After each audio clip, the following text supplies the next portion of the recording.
नमस्कार, मैं doctor Deepti Kumari, assistant professor MLT college Saharsa, department of Sanskrit. आज ऑनलाइन क्लास में बीए पार्ट 1 की कक्षा में हम लोग संस्कृत साहित्य का इतिहास के अंतर्गत रामायण और महाभारत में जो समानताएं हैं उस पर प्रकाश डालेंगे। इसमें हम देखते हैं कि दोनों ही धर्म ग्रंथ हैं।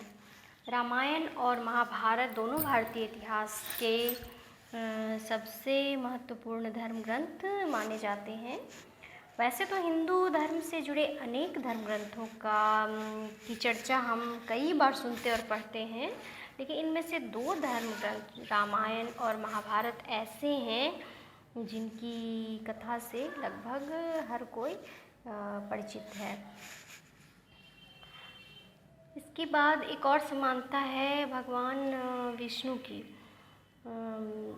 रामायण और महाभारत में भगवान विष्णु का अवतार हमें देखने को मिलता है। ये दोनों ही ग्रंथ भगवान विष्णु के मनुष्य अवतार भगवान राम और श्री कृष्ण की लीलाओं पर आधारित थी। अंतर बस इतना ही था कि जहाँ रामायण में श्री राम का जन्म मुख्य रूप से बुराई का प्रतीक बन चुके रावण के अंत के लिए हुआ था, वहीं महाभारत में श्री कृष्ण की भूमिका किसी दैवीय शक्ति के रूप में नहीं थी, बल्कि मार्गदर्शक, कूटनीतिज्ञ एवं राजनीतिज्ञ तथा दोस्त, सलाहकार इत्यादि की थी। और मुख्य रूप से इसकी कहानी महाभारत की जो मुख्य रूप से कथा है वो पांडवों और कौरवों की कथा है। रामायण में नायक राम थे, जबकि महाभारत में नायक कृष्ण के साथ साथ पांडव भी हैं, अर्जुन भी है, और पांडवों को नायक का दर्जा मिला। और वहीं ईर्ष्या और लालच की वजह से कौरव भाइयों की नकारात्मक छवि उभर कर आई। रामायण और महाभारत की पृष्ठभूमि में भी कुछ समानताएं हमें दिखती हैं, जैसे कि भगवान विष्णु ने पाप का विनाश करने के लिए हर युग में अवतार लिया था। रामायण और महाभारत जैसे महान ग्रंथों का संबंध भी अलग अलग युगों से है, किंतु रामायण की पृष्ठभूमि त्रेता युग और महाभारत की पृष्ठभूमि द्वापर युग से होने के पश्चात भी कहीं न कहीं दोनों का जो लक्ष्य है, उद्देश्य है, वो हमें समान दिखता है। युगों का अंतर होने के बाद भी, क्योंकि हम जान रहे हैं कि रामायण त्रेता युग में है और महाभारत द्वापर युग में, उनमें दोनों ग्रंथों में बहुत सारी समानताएं हैं और बहुत सारी घटनाएं हैं जो एक दूसरे से परस्पर बहुत तालमेल रखती हैं, एक दूसरे से बहुत मेल खाती हैं। और हम रामायण और महाभारत में कई बार समानताएं परिलक्षित करने लगते हैं, समानताओं की चर्चा करने लगते हैं। जैसे कि महाभारत और रामायण की नायिका की बात हम लेते हैं। सबसे हम देखते हैं कि रामायण और महाभारत की जो नायिकाएं हैं, माता सीता और महाभारत की नायिका द्रौपदी, दोनों के जन्म में भी जन्म परिस्थितियां भी लगभग समान थीं। दोनों ही अपनी माताओं के गर्भ से उत्पन्न नहीं हुई थी। रामायण में सीता जहां पृथ्वी से अवतरित हुई थी, वहीं महाभारत में द्रौपदी अग्नि जन्मा थी, अग्नि से उसका जन्म हुआ था। दोनों ही का जन्म स्वाभाविक परिस्थितियों में नहीं हुआ था। रामायण और महाभारत में हमें भ्रातृस्नेह की भी पराकाष्ठा देखने को मिलती है।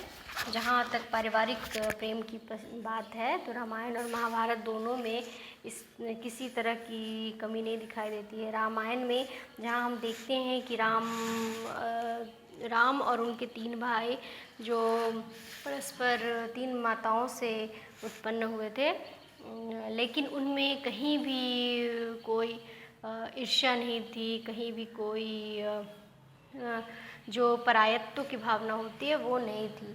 उन दोनों का प्रेम चरम पे था, दोनों के प्रेम की पराकाष्ठा ही अलग थी, उन चारों के प्रेम की पराकाष्ठा ही अलग थी। उसी प्रकार महाभारत में भी हम देखते हैं कि जो पांडव है, जो महाभारत के नायक हैं, वो 2 माताओं से उत्पन्न हुए हैं, लेकिन उसके पश्चात भी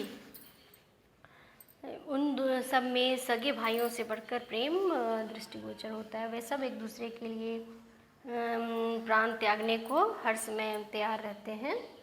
और हमने देखा है कि ये पांडव भी अपनी माता के गर्भ से नहीं उत्पन्न हुए हैं, बल्कि इन लोगों का जन्म भी वरदान के फलस्वरूप, पांडवों का जन्म भी वरदान के फलस्वरूप हुआ है। रामायण में राम और उनके तीनों भाइयों का जन्म भी वरदान स्वरूप ही दृष्टिगोचर होता है। इसके पश्चात वनवास की समानता भी हमें रामायण और महाभारत दोनों में दिखाई देती है। रामायण और महाभारत दोनों में नायक वनवास का कष्ट झेलते हैं। रामायण में जहाँ श्री राम को अपनी माता कैकेयी के कारण 14 वर्षों का वनवास भोगना पड़ता है, वहीं महाभारत में पांडवों को कौरवों की वजह से 12 वर्ष का वनवास एवं 1 वर्ष का अज्ञातवास भोगना पड़ता है। और हम देखते हैं कि ये दोनों ही दोष रहित होते हैं। न राम का रामायण में कोई दोष होता है और न महाभारत में पांडवों का कोई दोष होता है, लेकिन इसके बाद भी ये कष्ट झेलने को विवश होते हैं। तो ये समानता भी हमें दोनों में दृष्टिगोचर होती है। स्वयंवर की समानता हम पाते हैं, जब रामायण और महाभारत को देखते हैं तो हम पाते हैं कि स्त्री का महत्व था, उनकी स्थिति मजबूत थी। उनके पिता उन्हें एक सामान की तरह नहीं समझते थे, एक वस्तु की तरह नहीं समझते थे, कि बल्कि उन्होंने अपनी पुत्रियों को स्वतंत्रता दी थी कि वे अपनी शादी अपनी इच्छा के अनुकूल अपने लायक पति को चुनकर कर सकती हैं। रामायण में हम देखते हैं कि राजा जनक के द्वारा सीता का स्वयंवर, विश्व प्रसिद्ध स्वयंवर आयोजित किया जाता है। एवं महाभारत में हम देखते हैं कि द्रौपदी के पिता महाराज द्रुपद के द्वारा भी एक विश्व प्रसिद्ध स्वयंवर का आयोजन किया जाता है, जहाँ ये दोनों नायिकाएं अपने अपने पति को वरण करती हैं।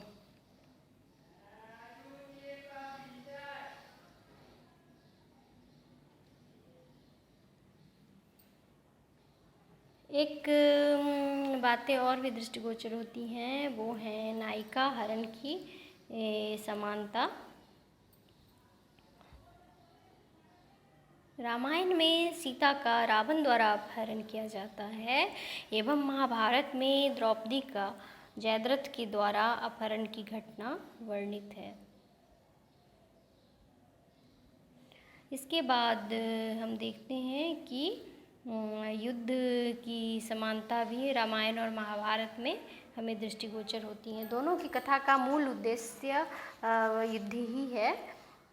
युद्ध के पश्चात बुराई का अंत करना और सच्चाई की जीत ही दोनों की कथा, दोनों महाग्रंथों की कथा का मूल आधार है। रामायण में भगवान राम और रावण के बीच का अविस्मरणीय युद्ध है, तो महाभारत में पांडवों और कौरवों के बीच विशाल युद्ध होता है और दोनों की कथा का मूल समापन युद्ध के पश्चात ही हमें दिखता है।